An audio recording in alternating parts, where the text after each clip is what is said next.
Hi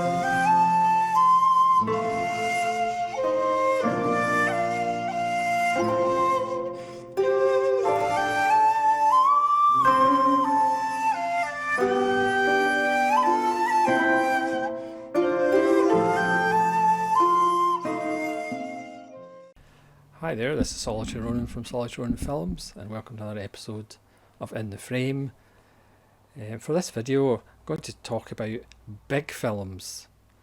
So I'm just going to go through the number of big films in my collection, and please let me know in the comments your favourite big films, because we'll all have different favourite big films. As usual, no doubt I will have missed an obvious one that I have in my collection and I've just completely forgotten about it, as usual. But we might as well start with arguably the biggest film of all time, and that is Big, Penny Marshall's film with Tom Hanks in his breakout performance. It was only when I got this Big steelbook that I actually realised there's a director's cut. And the director's cut actually has a couple of F-bombs, which I was shocked, because I always thought Big was a lovely family film, but there is actually some F-bombs. And obviously the film is a little bit darker, and they probably wouldn't make it nowadays, as Elizabeth Perkins, who's in her 20s or early 30s, obviously falls for Tom Hanks as a man, even though he's a teenage boy. I'm guessing they couldn't make it certainly round the other way, where an older man falls for a woman who is actually like a 12-year-old girl. But apart from that, I've always had a soft spot for it, even though again it's one of those films that has a setup that I really dislike, as far as an idiot somehow making it good. Obviously he goes to work for a toy company and he's actually a marketing genius, even though he's just obviously a child in a man's body, and that kind of stuff generally annoys me. Even though it is a big film, it's obviously not one of my favourite films of all time, but it's good fun. Something a little bit different, but still another big film. This is Satyajit Ray's The Big City, or Mahanagar, and this is just another wonderful, practically a masterpiece film from Satyajit Ray, which you could almost mention all of his films. This is set in the 50s, and it's about a housewife who ends up getting a job. So there is a link to Tom Hanks' Big, and kind of the social impact of that and the impact on her family. But again, unlike if this perhaps was made today in the West, this would come across as being like preachy and whatever. But again, this is Satyajit Ray, so it's handled beautifully. The central performance is magical. And again, Ray's compositions as he moves from the countryside into the big city, his compositions are still effortlessly magnificent. One of Satyajit Ray's best, but again, that's quite an overarching statement. Next we have Scorsese's The Big Shave, which is one of the short films in this Scorsese short collection by Criterion, bizarrely. From 1967, it's 5 minutes long. It's literally about a man who goes into a bathroom and shaves, but it's shaves in a fairly extreme manner, kind of read into as a protest about the Vietnam War and plenty of other things that were going on in the late 60s in America. It's automatically one of Scorsese's best at 5 minutes, and he maybe should take into consideration the length of that in comparison to the length of some of his other recent films. Then we have The Big Sleep, an absolute cracker from Bogart and Bacall. from the novel by Raymond Chandler, Howard Hawks. The dialogue is wonderful, the chemistry is superb, and when people talk about classic films, The Big Sleep is certainly in that conversation. And then next we also have The Big Sleep, which perhaps isn't in the conversation for classics. This is the Robert Mitchum 2-film Raymond Chandler adaptations. Farewell My Lovely is absolutely magnificent. I did a double take on this Shout Factory release. The Big Sleep, directed by Michael Winner. It's Mitchum in London. It's nice and interesting, the fact that they've transposed that story to London and it's set in modern day, but it's a bit clunky. It doesn't kind of really work the way Farewell My Lovely does, which is obviously set in a period. And obviously if you're going to do One Big Sleep, it's perhaps not the Robert Mitchum one, but it is a fascinating watch, and obviously Mitchum is still Mitchum, strangely enough. And then a recent film from a new company that has been getting a lot of YouTube attention, and quite rightly. It's Big Time Gambling Boss. I haven't done a separate review of it. I've let people who are far better than I to talk about Big Time Gambling Boss. Needless to say, it's just wonderful. A lovely Yakuza film by Kosaku Yamashita, and with the Radiance extras so far on the releases, it's absolutely stacked, including a kind of history of the Yakuza film, which is indispensable and absolutely wonderful. So that's Big Time Gambling Boss from Radiance, which is spine number 12. Now, one of my collaborators, Nazarene Prod, one of his favourite films, Big Wednesday with John Milius. This is a wonderful film. I'm obviously not as high on it as Nazarene Prod is, but perhaps no one is. You can go check out his channel and subscribe and check out his video on Big Wednesday. But this definitely has a wonderful atmosphere to it. It's not necessarily a coming of age, it's more the end of an age when reality and lives and the consequences of your decisions kind of all crash on top of these characters like a big wave. Wonderful performances, Jan Michael Vincent and Gary Busey, before his teeth started growing, and William Catt, from 1978. It is a wonderful American film of the 70s, and one I think that is kind of overlooked because it's actually bright and sunny, unlike quite a lot of American films from the 70s, but the bright and sunniness is obviously not actually what's going on in the film. Next, one of my favourite indicators, and again very much with Indicator, a film that I had never heard of before. I did do a random review in this because I just kind of had to. It's The Big Fix with Richard Dreyfuss. This is from 1978 and it's spine number 229. This is just a lovely shaggy dog detective story with Richard Dreyfuss as Moses Wine, which is an interesting name, as a private detective. But this is a fascinating film because he, amongst his group of friends who have all kind of were part of the counterculture culture, who have then kind of become lawyers and, you know, made their money in the capitalist machine.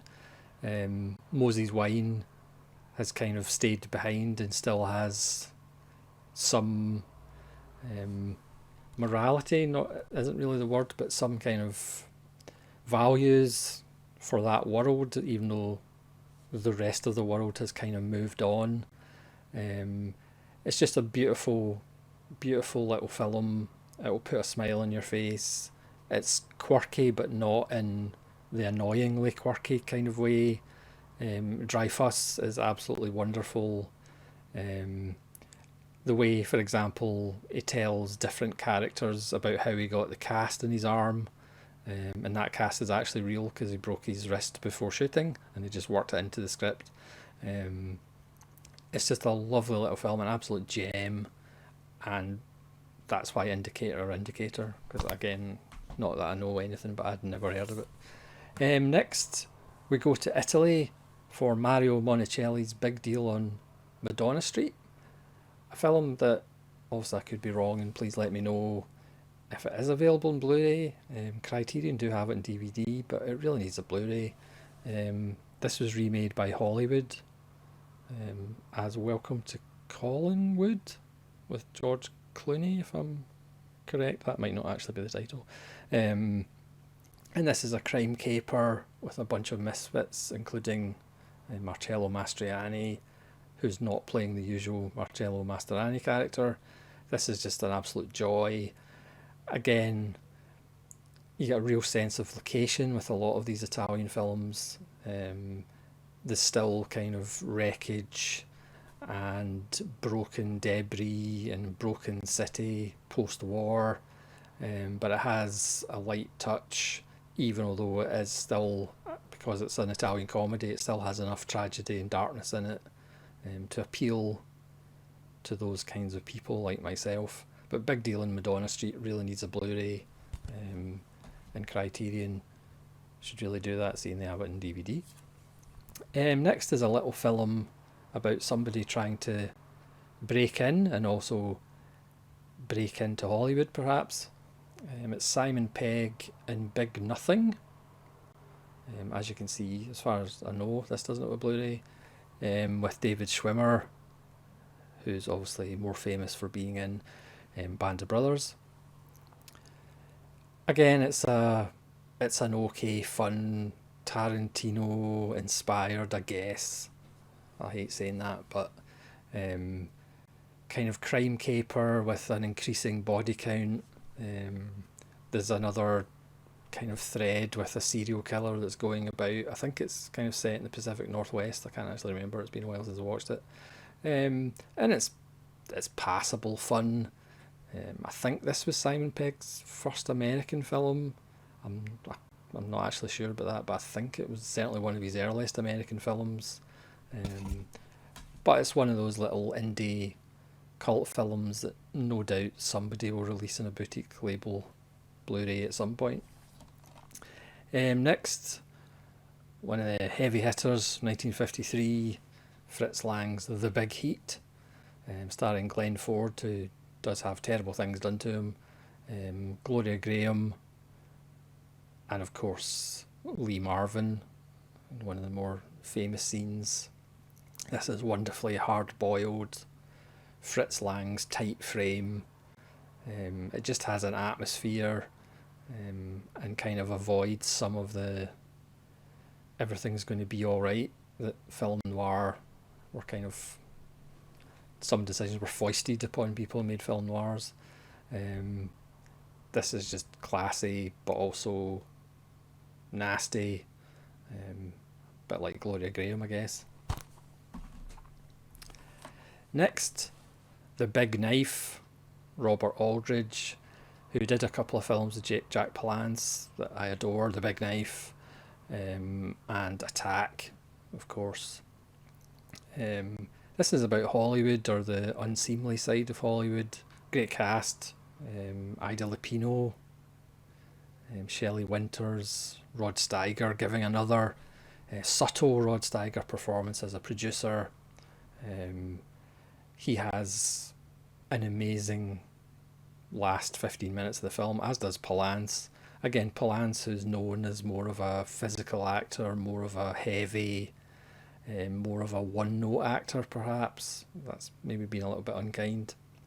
But in this, he really shows an excellent range as a put-upon actor who just needs to sign one more contract. It kind of sounds dry. I think it's based on a play, the same way Attack was, but Aldridge makes it, there's a vitality to it, and again a real nastiness to it, which I adore. So even although it is mostly kind of in one room almost, it's just absolutely riveting. And again, if you want to see Steiger really being subtle, you should maybe watch something else. Next, The Wonderful Big Combo. I believe this was on Moviedrome. I could be wrong. But I might have seen this. Well, I definitely think the first time I saw it was in BBC Two, but it might have been in Moviedrome. But don't obviously hold me to that. This is a Joseph H. Lewis, who's probably more famous for Gun Crazy, but to me this is way better than Gun Crazy. Cornel Wilde, Richard Conte. There's even an early performance by Lee Van Cleef about a gambling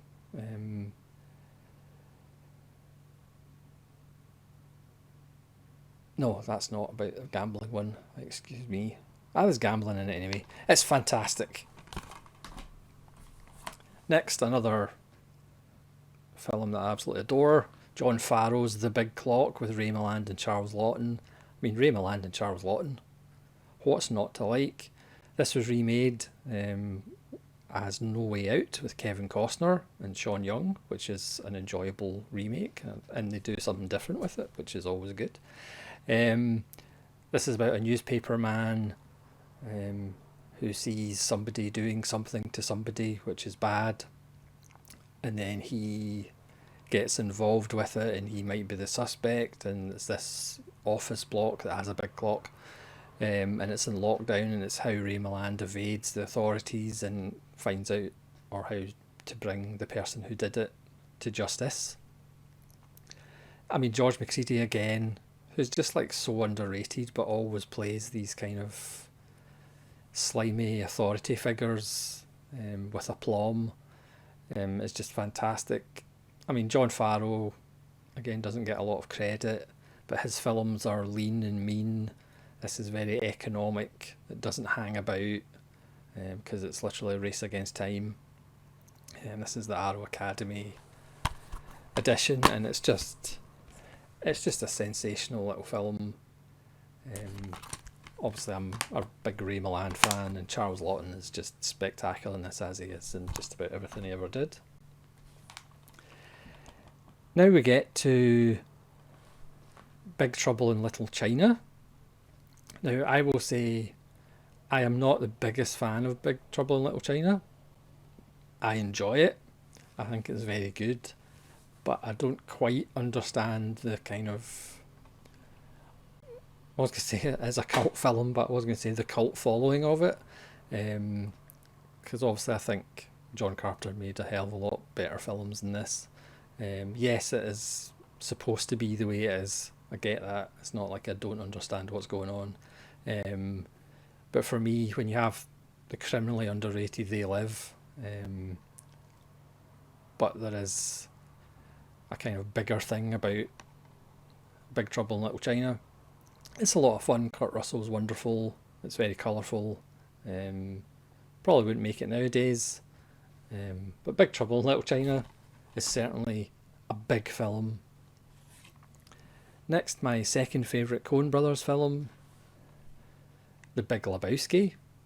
You can tell me in the comments whether The Big Lebowski is worth picking up in 4K. So I can see Jesus' bowling balls in high definition, even more higher definition than 1080p. I mean, I know Coen Brothers fans who really don't like this, and also I know Coen Brothers fans who absolutely adore it. Again, this is another shaggy dog story, a detective story with a flat tire, but it's just gold, and you need to see it on as big a screen as possible. Jeff Bridges, who was pretty much just playing himself by all accounts. John Turturro's only on it for a couple of minutes, but he's fantastic, and John Goodman and Steve Buscemi with a kind of thankless role, but he kind of provides the heart of the film. Julianne Moore is wonderful as well. Ben Gazzara even pops up. It's just a joy. John Polito, absolutely fantastic. Why is he not in more films? So that's The Big Lebowski. And the last big film I'm going to talk about apart from all the other big films I've got in my collection that I've obviously forgotten about, is The Big Gun Down, with Lee Van Cleef. This is a recent Indicator release. Again, just a stunningly nice cover. And this one has, as you'd expect from Indicator, a shed load of extras. They're from 1966, same year as Good, the Bad and the Ugly. This has 3 cuts of the film: the 111-minute version, the 95-minute version, and the 89-minute version. It's a 2K restoration, and as you may or may not be aware, I've recently went 4K, and this Blu-ray on 4K looks like 4K. Again, I don't know whether that's just my eyes have been affected by the 4K, but this looked absolutely stunning on the 4K player. So we have the 111, the original Italian theatrical version with English and Italian soundtracks, the US extended cut with 95 minutes, and the US theatrical version for 89 minutes. There's a commentary with Barry Forshaw and Kim Newman on the Italian theatrical version from 2023. There's a commentary with film historians C. Courtney Joyner and Henry Park on the extended US cut 2013. There's a 52-minute Spaghetti Western Memories from 2012, which is a documentary featuring Sergio Selena and Thomas Milian revisiting their much heralded Western. There's a 30-minute interview from 2013 with Thomas Milian acting on Instinct, which is fascinating. And then Stephen Thrower has 2 items: Prelude to a Gunfight 2023, which is 10 minutes, which discusses the career of Selena and the film's cast, and then Heroes and Villains, which is fantastic, which is 30 minutes. Thrower untangles the themes and politics of The Big Gun Down. And then we have Settling of Accounts from 2023, which is 23 minutes, by Austin Fisher, who I think is really underrated. I mean, Austin Fisher pops up now and again on releases, but he really has excellent knowledge, and again, that has a kind of political kind of background of what was going on in the cinema at the time, regardless of what he's kind of talking about. It's a more kind of academic look, and that's excellent.